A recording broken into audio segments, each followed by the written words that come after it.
Ross, few things going on. Obviously, we saw on the news last night what the legislator did. When you look at what happened, is this something the Big Ten, the NCAA needs to maybe get control of? Well, honestly, I think it starts on our campuses. It starts with athletic directors, coaches, staff members, and then educating our athletes on what sportsmanship should look like. So I think that's where the conversation should start, is really on our campuses. And we should be leaders in sportsmanship. So, but then you could add some policies, right? You could talk about, no flags in the last 5 minutes. You could say we don't allow poles on the field. But I hope that we can actually do this through a sportsmanship endeavor. And then maybe there's some policies around what happens if it does happen. The SEC, they find programs for storming the field or storming the court. We don't have that in the Big Ten. So I think there's those conversations we can have, but I really believe it should start with sportsmanship on our campuses, within our locker rooms, within our athletic departments. So that's what I'm leaning into right now. Obviously, it's going to be a history-making event this week from this Saturday. First ever college football, first ever game in December.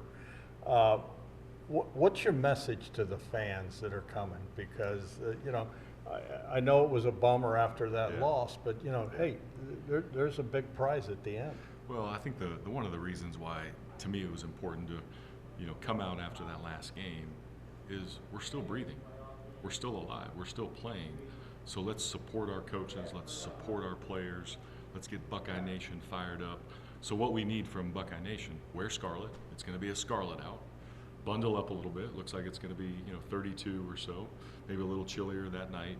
And then we need to yell out, and we need to support our team and really try to drown out some of the orange that's going to try to make their way in. So tickets go on sale.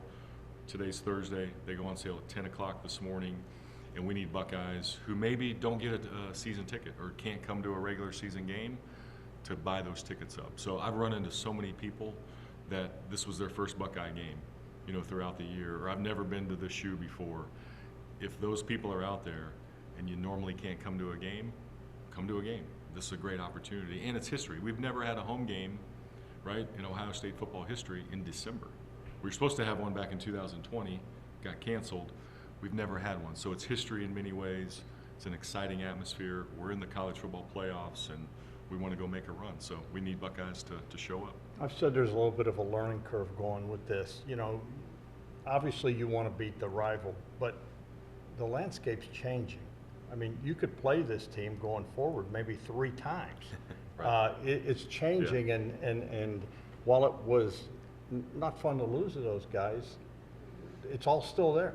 Yeah, that mentality, look, that game is so important. We totally get it. But in the new landscape, look, we may have 14 teams in the playoffs. We may have 16 teams in the future.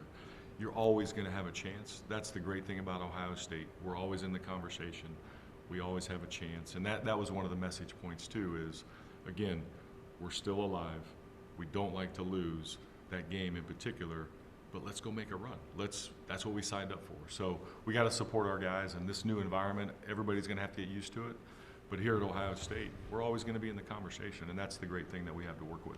Last thing, you came out in support of Ryan. I mean, the guy's one of the winningest coaches in the history of Ohio. I think he's second right now, just only behind Urban. Coach Day is great to work with. He's got a great demeanor, great personality. He's innovative, he's smart, he recruits at the highest level, he makes the right kind of adjustments when needed. You're always tweaking things. And I think the thing that people, maybe lose sight of a little bit is, this is Coach Day's first head coaching job, right? And he stepped into a monster job. And so how do we support him? How do I support him as the new athletic director? President Carter's been great.